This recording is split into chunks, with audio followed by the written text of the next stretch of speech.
Hello friends, आज हम complementary jeans या कंप्लीमेंट्री फैक्टर के कॉन्सेप्ट को स्टडी करते हैं।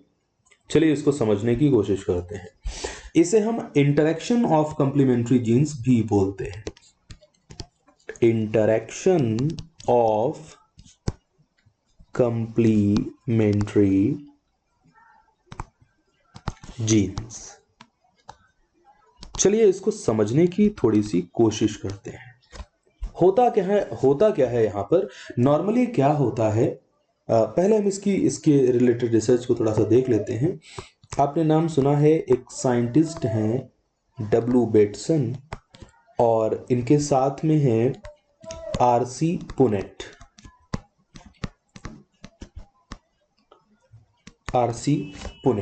तो डब्ल्यू बेटसन और आरसी पुनेट, इन दोनों साइंटिस्ट ने मिलकर के एक प्लांट है जिसे हम बोलते हैं स्वीट पी। पी की ही एक वैरायटी होती है जिसे हम स्वीट पी बोलते हैं और इसका साइंटिफिक नेम है लेथाइरस ओडोरेटस। क्या नाम है? लेथाइरस ओडोरेटस साइंटिफिक नेम है इसका। तो स्वीट पी या लेथाइरस ओडोरेटस के केस में नॉर्मली क्या देखा जाता है, जो फ्लावर कलर होता है इसमें वो यूजुअली वाइट होता है। और इस फ्लावर कलर के लिए अलग अलग दो जीन्स रिस्पॉन्सिबल हैं।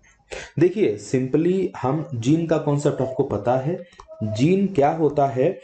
एक एलीली का पेयर होता है, आप इसे एलीलिक पेयर भी कह सकते हैं।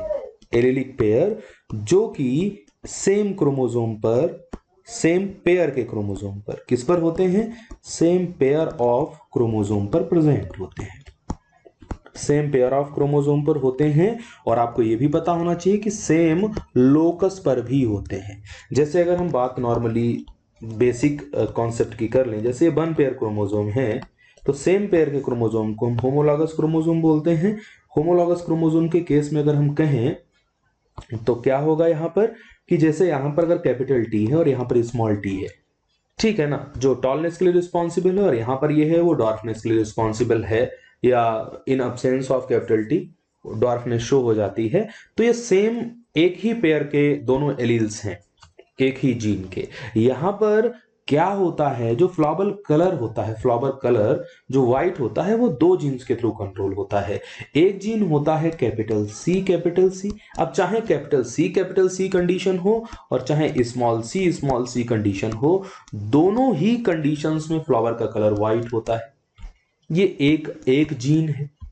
एक दूसरा जीन है, चाहे उसकी कैपिटल आर कंडीशन हो, चाहे उसकी स्मॉल आर कंडीशन हो और चाहे उसकी कैपिटल आर कंडीशन हो, इसमें भी इस फ्लावर का कलर व्हाइट होता है। या फिर यहां पर भी capital C small C condition, मतलब किसी भी कॉम्बिनेशन में ये एलील्स प्रेजेंट हो, एक जीन के ये एलील्स किसी भी कॉम्बिनेशन में प्रेजेंट हो, फ्लावर का कलर व्हाइट ही होता है। तो चाहे सी जीन की बात कर लो और चाहे आप इस आर जीन की बात कर लो, वो किसी भी कॉम्बिनेशन में हो, फ्लावर का कलर हमेशा व्हाइट होता है। फिर हम यहां कंप्लीमेंट्री जीन के बेस पे क्यों स्टडी कर रहे हैं? कंप्लीमेंट्री, और हमने यहां पर क्या कहा? Interaction of complementary genes. मतलब नॉर्मली, नेक्स्ट पेज पे चलते हैं, शिफ्ट करते हैं हम। नॉर्मली क्या होता है कि ये जो सी वाला जीन है, ये कोई भी कंडीशन मिले, कैपिटल मिले स्मॉल मिले, कोई भी कंडीशन मिले आपको, ये इनकी वजह से नॉर्मली फ्लावर कलर कैसा होता है? व्हाइट ही होता है लेथाइरस ओडोरेटस में, स्वीट पी में। और ये आर किसी भी कॉम्बिनेशन में मिले, सेम कंडीशन वहां भी देखने को मिलती है। लेकिन इंटरेक्शन की बात क्यों की गई है?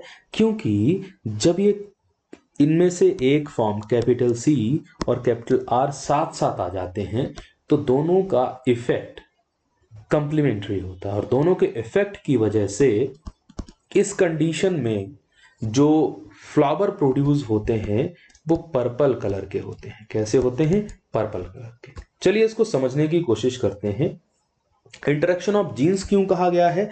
नॉर्मली अभी तक हम ये देखते थे कि एक जीन नॉर्मली हम ये देखते थे एक जीन एक ही करेक्टर को इन्फ्लुएंस करता है और एक जीन का दूसरे से कोई लेना देना नहीं है।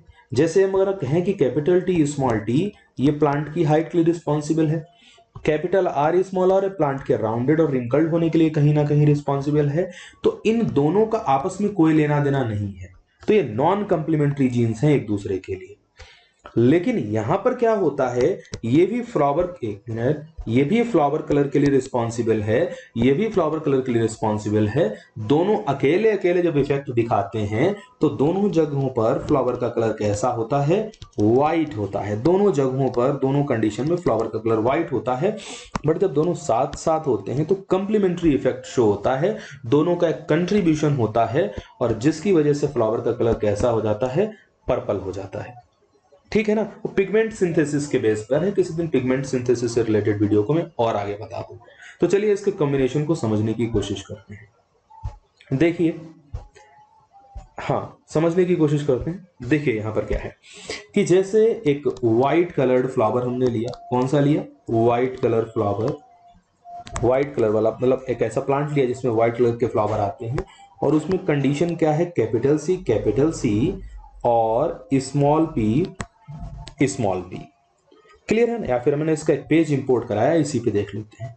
हमने एक पेरेंट प्लांट लिया, यहां समझ लेते हैं व्हाइट में एक तो कैपिटल सी फॉर्म है, और इसका जो कंप्लीमेंट्री जीन है उसकी स्मॉल फॉर्म है। ठीक है। यहां पर अगर हम देख लें दूसरी तरफ, तो इसमें भी क्या है, व्हाइट वाली कंडीशन है जिसमें ये दोनों कैपिटल, ये सी स्मॉल है बट पी जो है वो कैपिटल फॉर्म में है। तो यहां पर जो गैमेट बनेंगे वो इस तरीके से बनेंगे, और जब रिजल्ट आएगा क्रॉस होकर के सारे रिजल्ट सेम आएंगे, इसलिए केवल एक रिजल्ट दिखा दिया जाता है। अब आप इस लेवल पे पढ़ रहे हैं तो आपको चीजें प्राइमरी तो पता होनी चाहिए। तो जो फ्लावर है उसका कलर कैसा आता है, पर्पल आता है। क्लियर है ना। मतलब यानी कि अकेला कैपिटल सी भी पूरा पिगमेंट नहीं बना पाता, और अकेला कैपिटल पी भी पूरा पिगमेंट नहीं बना पाता। क्लियर है ना। बट जब कैपिटल सी और कैपिटल पी दोनों साथ साथ होते हैं तो वो पर्पल कलर को बनाने के लिए कैपेबल होते हैं, और ऐसे प्लांट में फ्लावर का कलर कैसा होता है, पर्पल होता है। आगे जब इनका क्रॉस ऑन सेल्फिंग कराते हैं, आपको पता है क्या कराते हैं यहां पर, ऑन सेल्फिंग, यानी कि सेल्फ पॉलिनेशन जब कराते हैं तो जो 16 F2 जनरेशन के 16 रिजल्ट्स आते हैं उनमें हमें 9 कंडीशंस में ऐसी कंडीशन मिलती है, 9 पॉसिबिलिटीज, जहां पर एक कैपिटल सी और कम से कम एक कैपिटल पी साथ साथ होते हैं। और अगर एक कैपिटल सी और एक कैपिटल पी साथ साथ है, सपोज ये कंडीशन है, एक कैपिटल पी है एक कैपिटल सी है, उसके साथ में दूसरा स्मॉल सी है, दूसरा क्या है, स्मॉल सी। हाँ, अब इसको देखते हैं। जैसे हमारे पास एक कैपिटल सी है, दूसरा स्मॉल सी है, एक कैपिटल पी है और दूसरा स्मॉल पी है, तो ये कुछ पिगमेंट ये बनाएगा और कुछ पिगमेंट ये बनाएगा, और दोनों पिगमेंट के इफेक्ट की वजह से फ्लावर का कलर कैसा हो जाएगा, पर्पल हो जाएगा।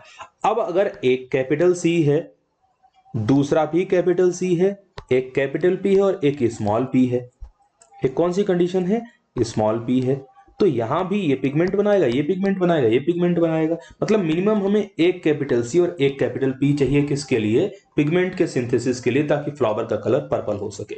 तो जब आप रिजल्ट को देखोगे तो यहां पर आपको 7 कॉम्बिनेशन ऐसे दिखेंगे जो व्हाइट कंडीशन शो करेंगे, और 9 पर्पल वाली कंडीशन को, मतलब पर्पल के लिए एक कैपिटल सी और एक कैपिटल पी रिस्पॉन्स जरूरी है। तो 1 2 3 4 5 6 7 8 और 9, ये 9 जो कॉम्बिनेशन है यहां पर्पल कलर शो होगा, क्योंकि हर एक कंडीशन में एक कैपिटल सी या फिर एक कैपिटल पी मैंडेटरी है, हमें इजीली देखने को मिल ही जाता है।